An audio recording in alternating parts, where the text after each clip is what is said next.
Hello and welcome to Women in Retail Talks. In this episode, Melissa Campanelli, co-founder of the Women in Retail Leadership Circle, speaks with Elaine Su, VP of Marketing at Narvar, an e-commerce logistics and delivery experience platform. Listen in as Elaine discusses how Narvar brings brand messaging front and center in every consumer touchpoint, where she sees retail tech heading in the next 5 years, and how female leadership has advantages in every industry. This episode was recorded live at Shop Talk 2019 in Las Vegas. And now, on to the show. Can you tell us your name and title and a little bit about your background or yourself? Great, yeah. Elaine Su, I'm the VP of Global Marketing at Narvar. My background is actually a bit unconventional, so I came from early days of my career, management consulting, and then after that I worked exclusively in tech companies, so starting at Trulia, the online real estate search company, as a product manager and also in marketing, consumer marketing. And post-business school, I worked at a startup called MoPub. It's a mobile advertising platform for app publishers. We were acquired by Twitter in 2013, right before the IPO, and stayed on at Twitter for 3.5 years in product marketing functions.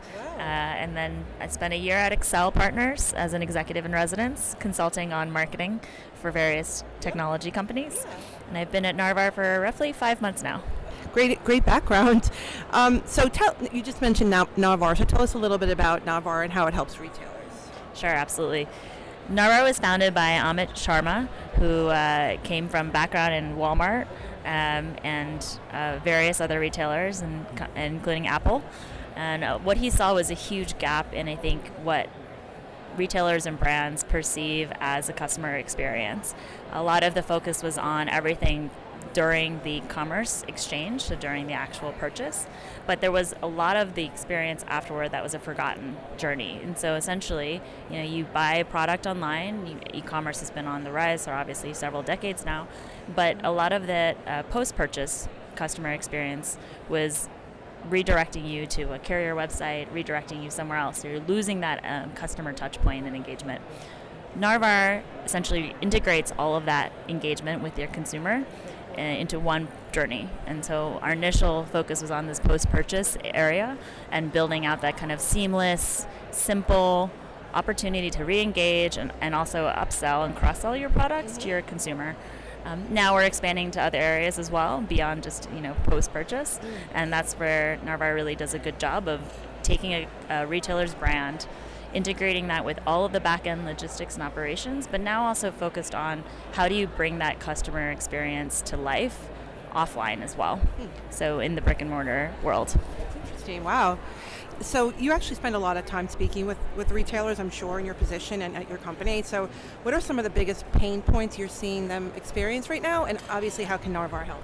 Yeah, that's a really good question. I think it's an interesting area that we play in because we sit essentially at that intersection of customer experience, commerce, brands and retailers being a big focus area, and technology. At the end of the day, Narvar is a technology company. That's what we do best. It's our focus. And what we're looking at is how do you integrate all of those back-end logistics, operations, supply chain, warehousing, all of those different providers that have less of a technology focus per se and more of a focus on what they do best, which is really the logistics space.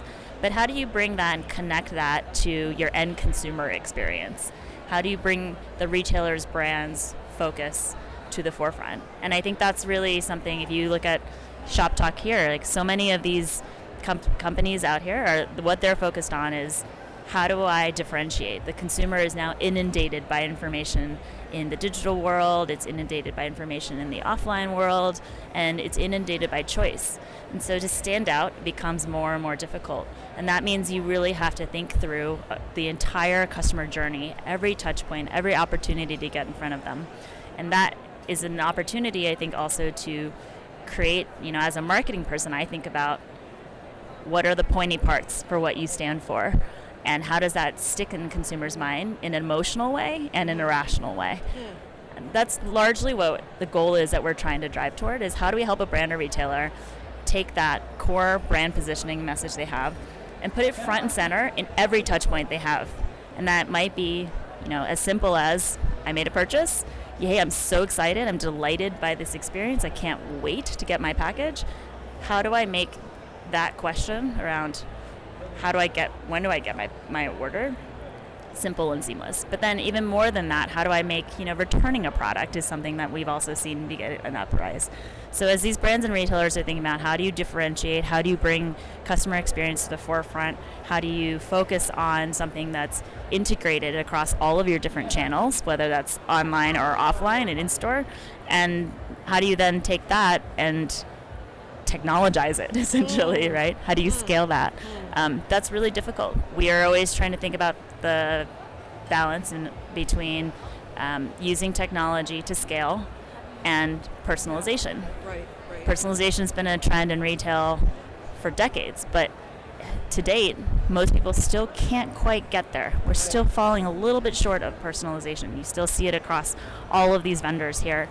But I think what technology can do is take us one step closer at every step of the way. And that's what Narvar is striving to do, is taking our platform, the scale that we have across all these brands and retailers that don't have, Amazon-like data. And how do you take that, bring it to each brand and retailer, allow them to customize it and tailor it to their pointy parts, what stands out for them in their customer experience, and then scale that so that they can give that consumer something that feels personalized and seamless, but is actually powered by technology in the back end. Great, thank you so much for that overview. So we're talking about retail technology here, and in general, where do you see it? Where do you see retail technology going in terms of what it might look like for retailers and for end users, a year from now or even 5 years from now? It's a great question. I think there are a number of different things. So we spoke a little bit about personalization already. I think that's an obvious one where over the course of the next 5 years, how do you take automation and also combine that with what feels personalized? And that means more and more granular customer segmentation. To get to making someone feel like something is personalized, you have to have lots of data about them and as many different points so that you can segment them and say, what are they truly interested in, right? What are the different pieces of information we have about them, and bring those together. So I think that will continue to be a big trend and evolution, and that relies a lot on data, a lot on technology, and a lot of key areas of reporting and segmentation. I think as part of that, if I think about a lot of our customers, there are SVPs of digital or SVPs of e-commerce or SVPs of customer experience, and a lot of what they struggle with is how do you integrate technology so it's not an IT function in your company, it's actually something that's integrated into all of your customer experience from the beginning. I think that's one trend. Another, from a consumer standpoint, I think a lot of this is around, I was just in New York City walking around Soho doing a little research on a bunch of my favorite consumer brands, and everything is about being yourself, the best version of yourself, and being the most individual version. Obviously, Instagram's a huge piece of this, social media in general, but I think another piece of it is how do you orient more of that purchase experience around the consumer and real life people. We've obviously seen a rise in influencer marketing. Influencer marketing is a great example of how the next generation of buyers, Gen Zs, they think about it much more in terms of what makes sense for me. I don't need to look at a celebrity and say, where are they wearing, what are they doing? You can think about it in terms of what's true to my own personal brand. Right. And a lot of brands and retailers are bringing that forward. Sephora, for example, in their stores, they have these cameras where you can, try on all the makeup. They show you all the different colors that work for you. You take a snapshot of it, post it directly into your Instagram. Nike, same thing, personalization. Converse store, go downstairs, there's an entire personalization bar in their Soho branch.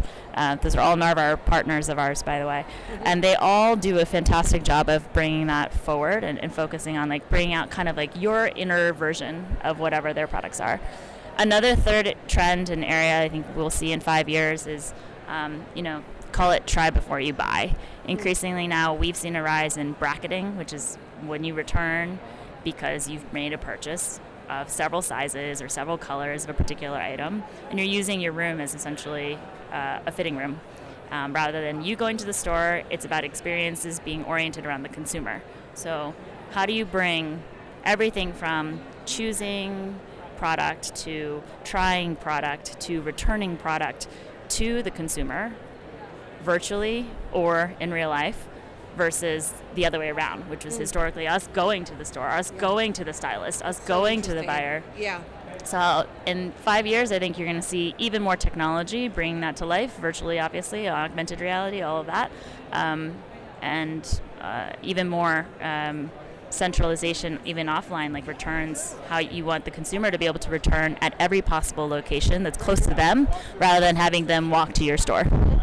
I mean, do you see that happening in like 1 year, 3 years, 5 years? I know it's hard to predict. Yeah, this year. I mean, some of that, no, jokes aside, I think some of that will happen this year. We're looking at a few of those partnerships ourselves and how we can bring those products to life in terms of orienting more and more of the experience around the consumer rather than asking the consumer to come to the brand or the store. But I think some of that technology will take time, for sure, you know. Augmented reality, probably there's some, definitely Warby Parker, another one of our customers, has done a fantastic job of obviously putting that front and center in their value proposition to a consumer. But at the end of the day, we have to scale that across all different kinds of categories: footwear, apparel, beauty is a big area. So how can you see that grow? Will probably take some more time. Great. So let's switch gears a little bit and talk a little bit about, since this is a podcast targeted to women and in retail, Women in Retail Talks. So, you know, I think there are more and more women leaders in the retail technology space. Would you agree? Yeah, absolutely. Yeah. So are there any women leaders out there who you admire, and why? Many. I am, especially given that I am new to the retail tech world. I'm not new to tech, but retail especially. I'm constantly impressed and amazed at the caliber of the leadership that we have in this industry. I would say that it's less about just retail tech these days. I think most forward-thinking retailers and brands, technology is just an enabling component. It's almost not about who's a retail tech company. It's more like, who are the retail companies where technology is a key integrated piece of their strategy. So I think of all the entrepreneurs in a lot of the direct-to-consumer brands, like Emily Weiss of Glossier, obviously Katrina Lake from Stitch Fix, actually a college classmate of mine. These are all forward-thinking women where they have pushed the boundaries by breaking the mold around how they talk to their consumer and how they engage their consumer. And that might be through content in the case of Glossier. It might be through Instagram in the case of Stitch Fix, or even the business model that Stitch Fix allows. And I think of also traditional retailers like Sephora. Another partner of Narvar's, Amy Eschleman, who is the SVP of e-commerce. She's a fantastic example of someone who thinks about technology as part of the experience. A lot of it is, how do you unite the online and offline data between your stores and e-com, right? And that's still a struggle for so many retailers. It's still about, how do you not cannibalize your store sales with your e-com returns to a store? And she's thinking about that, I think, from the beginning, at the forefront. That's a key example of where Sephora, I think, is really pushing the boundaries and really thinking about how you can bring that customer experience to life with technology. I'd also add in that the investor world. So retail tech, I think of Kirsten Green and Yuri Kim at Forerunner.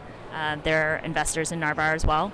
And, Kirsten and Yuri have been from the beginning, I think, look at their portfolio of companies, whether that's Dollar Shave Club or Bonobos to, the most recent ones we've talked about, Warby Parker, their Hims. These are all categories that are, I think, evolving, that took, I wouldn't say necessarily a female perspective, but I think one that is willing to think outside the box and understand really deeply how a consumer thinks. And they integrated that, from their own backgrounds, is equity research analysts, management consultants. So I don't want to say that women are better at thinking about holistic experiences, but in some ways I think, that is one benefit of having a different perspective. And it takes the financing also to help drive forward that sort of change and leadership in the industry. It's great information there.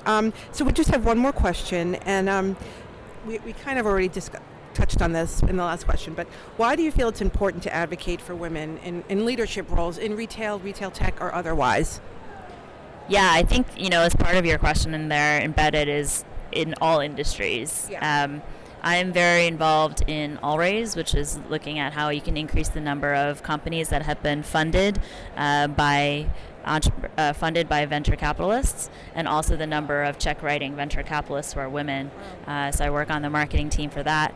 I think in technology itself, I've been in technology for nearly 20 years now. A big focus is on how you can create that community.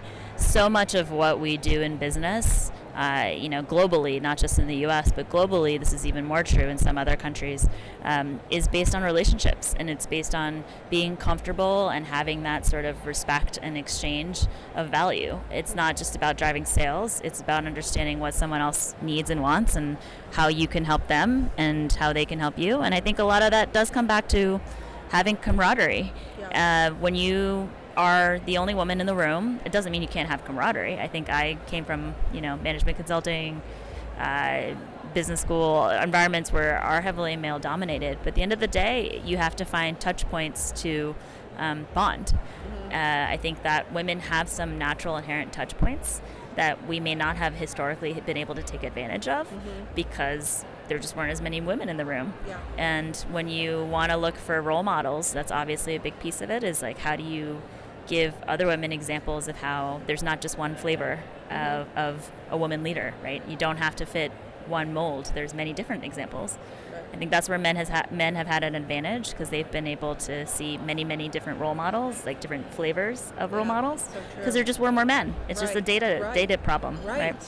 And so I don't think it's just about, women in retail, but I do think retail is an industry where there's some advantage, because most of the consumers, as we know, is 70% are women. So if we're controlling that much of the purchasing power in the future, it's easier to understand a customer or a consumer that is similar to you. So I think the difference between, people have compared the quote-unquote equality of women in different industries to race, but I think it's different, because at the end of the day, you can make the argument for race that there's no biological differences in intelligence between different races, or biological difference in emotion and how you process information. It may not always be true for women and men. I think there are biological differences that are good, that should be celebrated, but that also means that you have to have more data and a broader open mind to seeing those differences. So I think that's changing and it's evolving, and for me it's honestly really exciting to work in an industry where most of your consumers are women again. I worked with mobile app publishers and developers in my previous role at MoPub, and the buyers were typically men. That said, again, I don't think it's as simple as just saying like, oh, because you're a woman I get you, because you're a man I don't get you at all. I think there are many male champions that, for me personally, I couldn't have gotten to where I'm in career without them. Comes back to data. You need more data points. Yeah. Great. Well, I think probably that's all we have time for. It was so great to talk to you, Elaine. Thank you so much. Thank you. Thanks for listening. For more information on this podcast, please check out our podcast channel page at wirlc.com/podcasts for show notes. Women in Retail Talks is available on Apple Podcasts, Google Play, Stitcher, TuneIn, and now on Spotify. Make sure to subscribe on our podcast channel page as well. If you've enjoyed this episode, please take a few moments to rate and review this podcast. Thanks, and until next time, this has been Women in Retail Talks.